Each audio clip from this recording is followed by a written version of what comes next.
Good wishes to all of you. Our past 1 is completed. Our past 2. It has 10 chapters, and the chapter 1 is tracing changes through 1,000 years. Look at the image. It's a map. Map 1. A section of the world map drawn by the geographer Al Idrisi in the 12th century showing the Indian subcontinent from land to sea. Okay, take a look. Okay.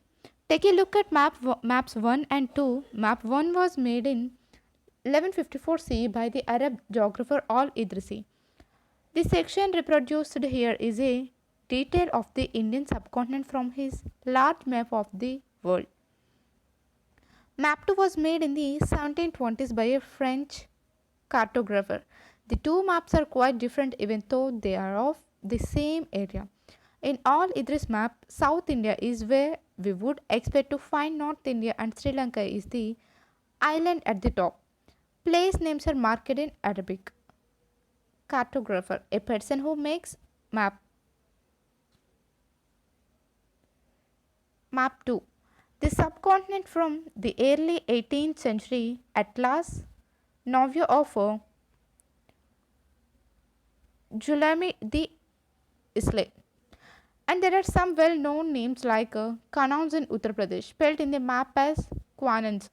Map 2 was made nearly 600 years after Map 1, during which time information about the subcontinent had changed considerably.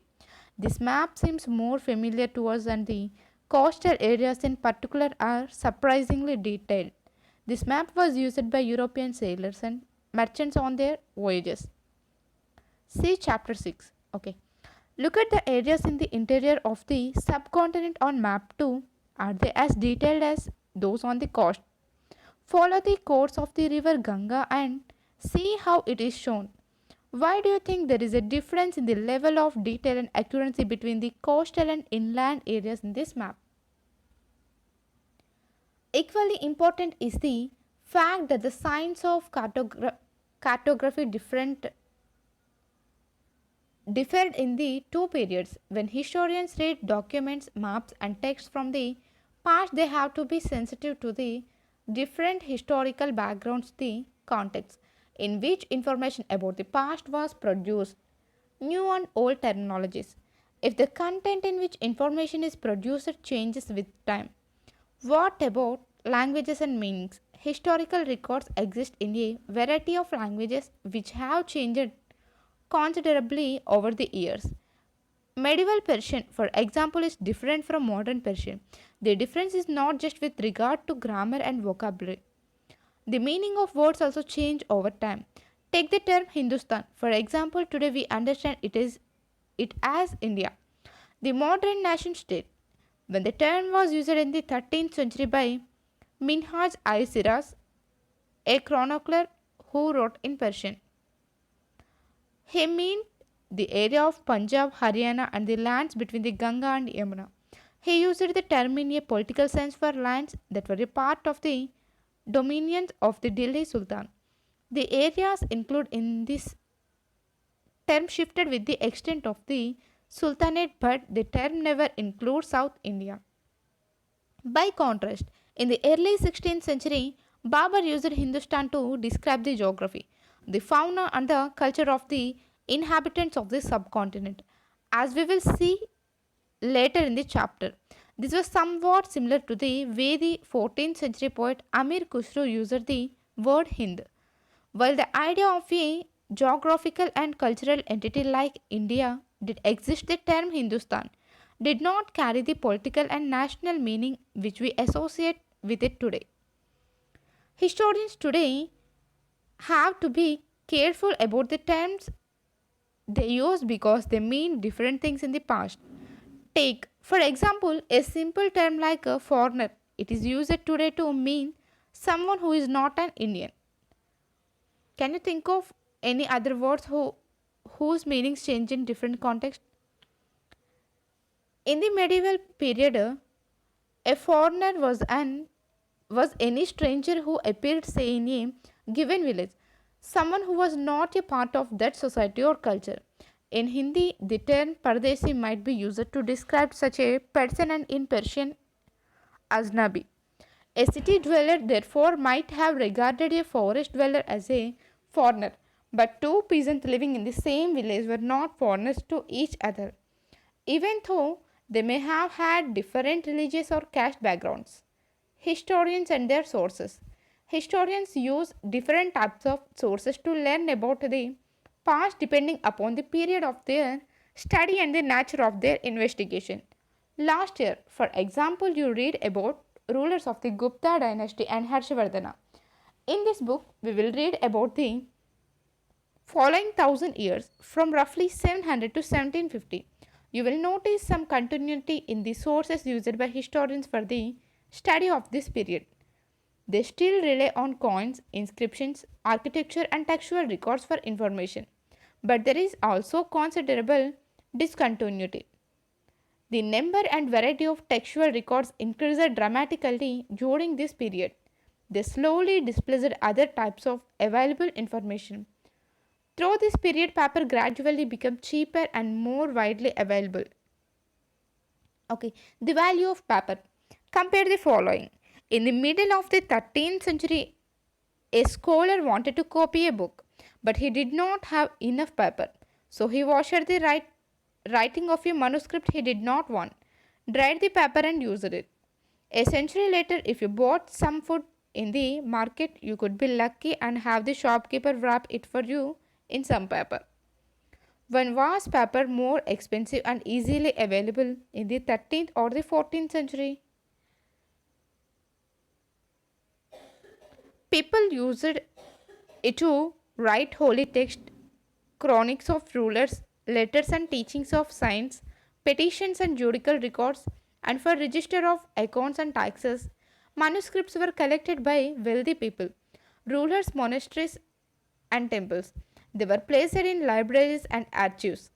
These manuscripts and documents provide a lot of detailed information to historians, but they are also difficult to use. There was no printing press in those days, so scribes copied manuscripts by hand. If you have ever copied a friend's homework, you would know that this is not a simple exercise. Sometimes you cannot read your friend's handwriting and are forced to guess what is written.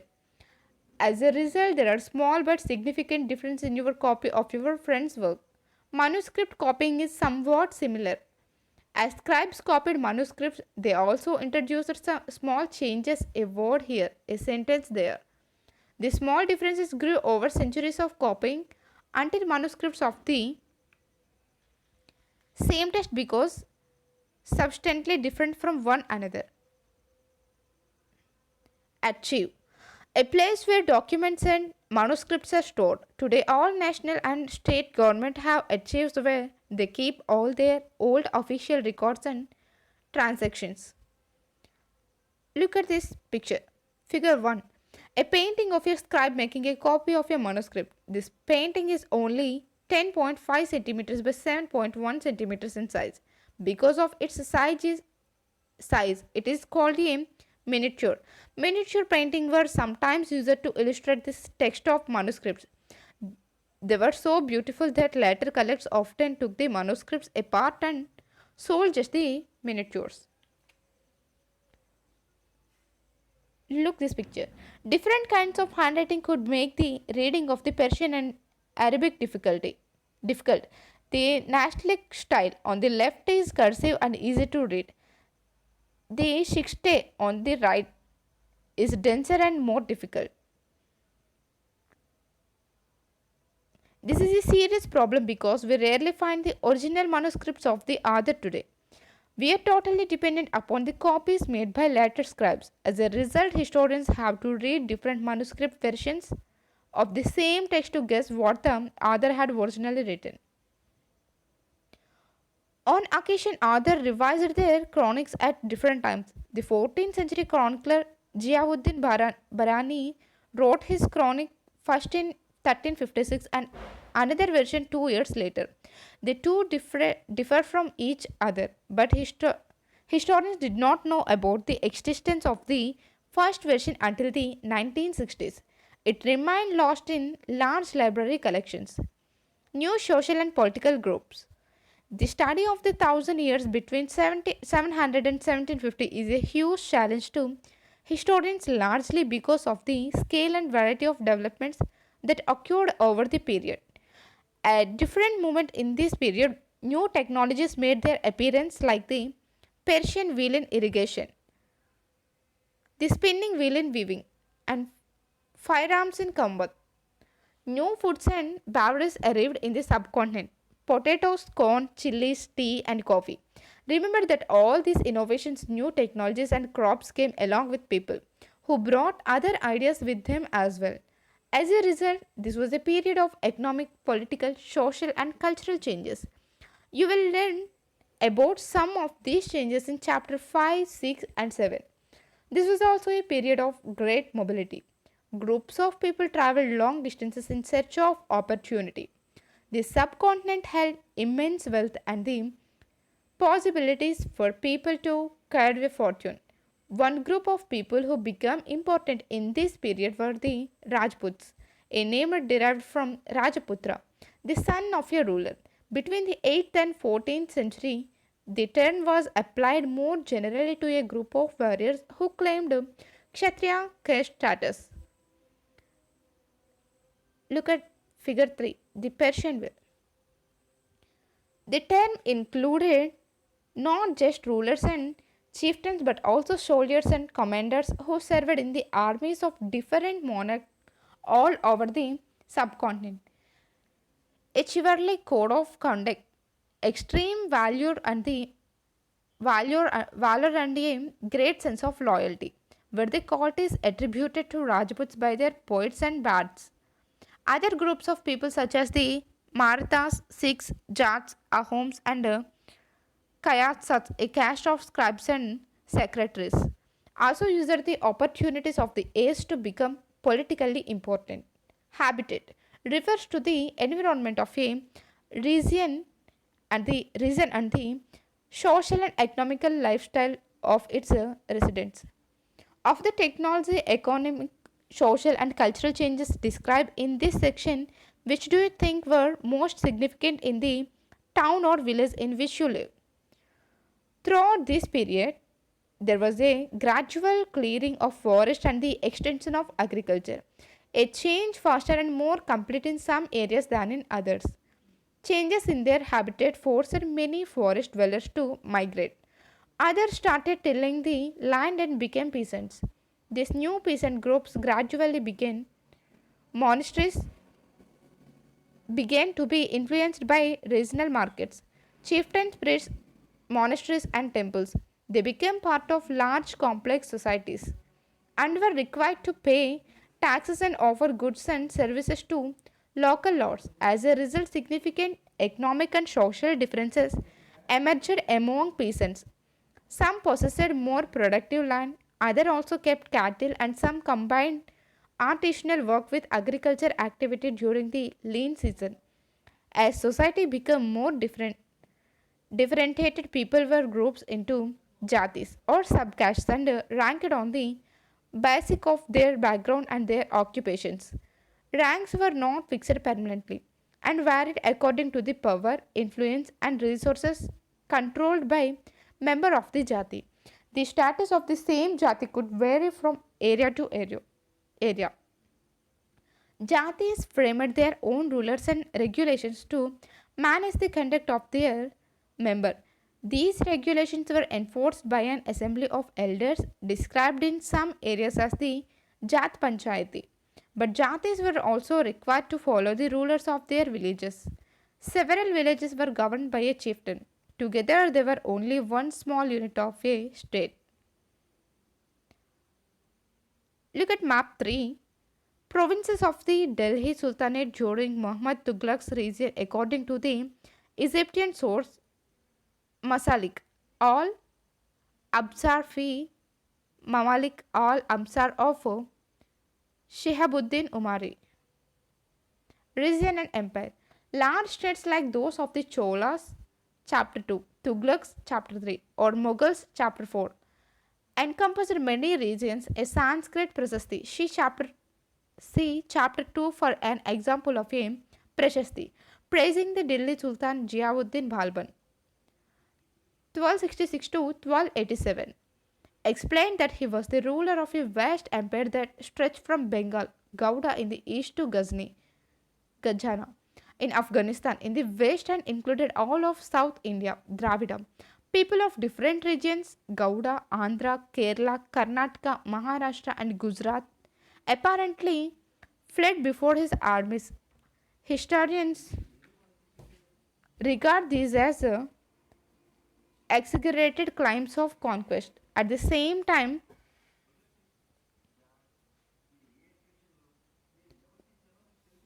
they try to understand why rulers kept coming to have control over different parts of the subcontinent. What do you think rulers made such claims?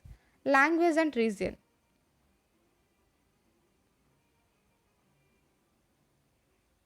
In 1318, the poet Amir Khusro noted that there was a different language in every region of this land. Sindhi, Lahori, Kashmiri, Dwar Samudri in southern Karnataka, Telangani in Andhra Pradesh, Guzari in Gujarat, Mabhari in Tamil Nadu, Gauri in Bengal, Awadhi in eastern Uttar Pradesh, and Hindavi in the area around Delhi. Amir Khusro went on to explain that in contrast to these languages, there was Sanskrit which did not belong to any region. It was an old language and common people do not know it. Only the Brahmins do. Make a list of the languages mentioned by Amir Khusro. Prepare another list of the names of language spoken today in the regions he mentioned. Underline names that are similar and circle those that are different. Did you notice that the names by which languages are known have changed over time? By 700, many regions already possessed distinct geographical dimensions and their own language and cultural characteristics. You will learn more about these in chapter 9. They were also associated with specific ruling dynasties. There was considerable conflict between these states. Occasionally, dynasties like the Cholas, Khaljis, Tughlaqs, and Mughlaqs were able to building an empire that was pan-regional spanning diverse regions. Not all these empires were equally stable or successful. Compare, for example, Table 1 in Chapter 3 and 4. What was the duration of rule of the Khalji and Muhammad dynasties? When the Mughal Empire declined in the 18th century, it led to the re emergence of regional states, Chapter 10. But years of imperial pan regional rule had altered the character of the regions. Across most of the subcontinent, the regions were left with the legacies of the big and small states that had ruled over them. This was apparent in the emergence of many distinct and shared traditions. In the realms of governance, the management of the economy, cities, cultures, and language. Throughout the thousand years between 700 and 1750, the character of the different regions did not grow in isolation. These regions felt the impact of larger pan-regional force of integration without ever quite losing their distinctness. Find out whether and for how long your state was part of these pan-regional empires. Old and new religions. The thousand years of history that we are exploring witnessed major developments in religious traditions. People's beliefs in the divine was sometimes deeply personal, but more usually it was collective. Collective belief in a supernatural agency religion was often closely connected with the social and economic organization of local communities. As the social worlds of these groups altered, so too did their beliefs. It was during this period that important changes occurred in what we call Hinduism today. These included the worship of new deities, the construction of temple by royalty, and the growing importance of Brahmanas, the priests, as dominant groups in society. Their knowledge of Sanskrit text in the Brahmanas a lot of respect in society. Their dominant positions was consolidated by the support of their patrons, new rulers searching for prestige.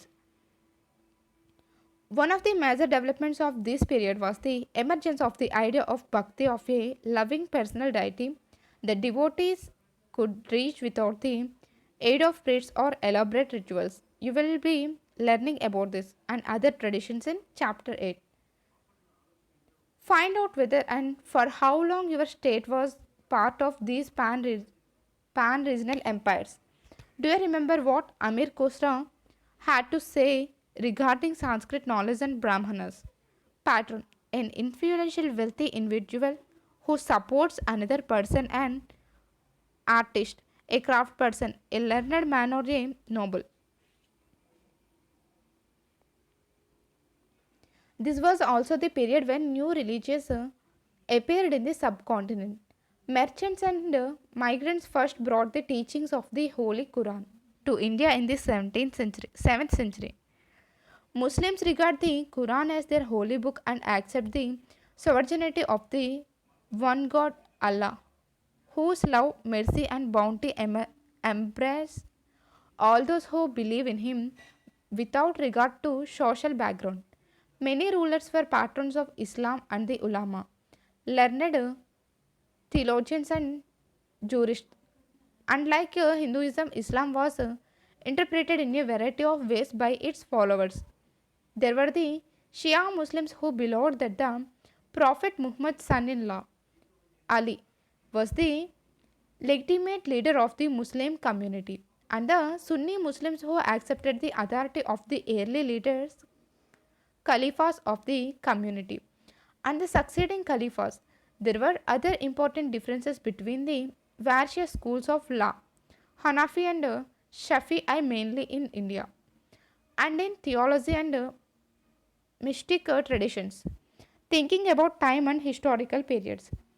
Historians do not see time just as a passing of hours, days or years, as a clock or a calendar. Time always reflects changes in social and economical organization, in the persistence and transformation of idea and beliefs. The study of time is made somewhat easier by dividing the past into large segments, periods that possesses shared characterizes characteristics. In the middle of the 19th century, British historians divided the history of India into three periods: Hindu, Muslim, and British. This division was based on the idea that the religion of rulers was the only important historical change and that there were no other significant developments in the economy, society, or culture. Such a division also ignored the rich diversity of the subcontinent. Few historians follows this periodization today. Most looks to economic and social factors to characterize the major elements of different movements of the past. The histories you read last year include a wide range of early societies, hunter-gatherers, early farmers, people living in town and villages, and early empires and kingdoms. The histories you will be studying this year are often described as medieval. You will find out more about the spread of peasant societies, the rise of regional and imperial state formations, sometimes at the cost of pastoral and forest people, the development of Hinduism and Islam as major religions, and the arrival of European trading companies. These thousand years of Indian history witnessed a considerable change. After all, the 16th and 18th centuries were quite different from the 8th of 8th or 11th. Therefore, describing the entire period as one historical unit is not without its problems. Moreover, the medieval period is often contrasted with the modern period. Modernity carries with it a sense of material progress and intellectual advancement. This seems to suggest that the medieval period was lacking in any change whatsoever. But of course, we know this was not the case. During these thousand years, the society of the subcontinent were transformed often, and economies in several regions reached a level of prosperity that attracted the interest of European trading companies. As you read this book, look out for signs of change and the historical process at work. Also, Whenever you can, compare what you read in this book with what you read last year. Look out for changes and continuities wherever you can. And look at the world around you to see what else had changed or remained the same. Keywords: manuscripts, jati, region, periodization. Imagine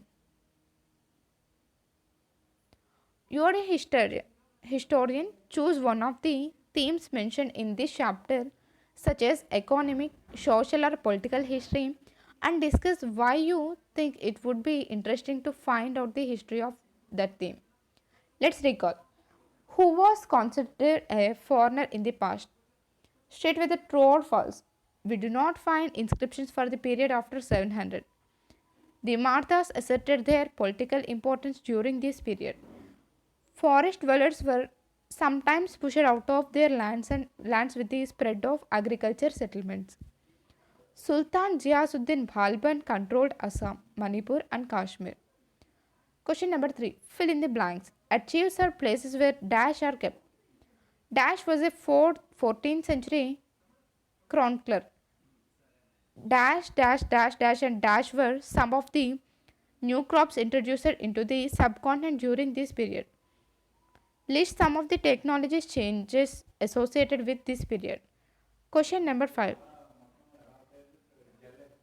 What were some of the major religious developments during this period? Let's understand question number 6. In what ways has the meaning of the term Hindustan changed over the centuries? Question number 7. How were the affairs of judges regulated? Question number 8. What does the term pan-religion empire mean? Let's discuss question number 9. What are the difficulties historians face in using manuscripts? Question number 10. How do historians divide the past into periods? Do they face any problems in doing so? Let's do question number 11. Compare either map 1 or map 2 with the present day map of the subcontinent, listing as many similarities and differences as you can find. Question number 12. Find out where records are kept in your village or city. Who writes these records? Is there an archive? Who manages it?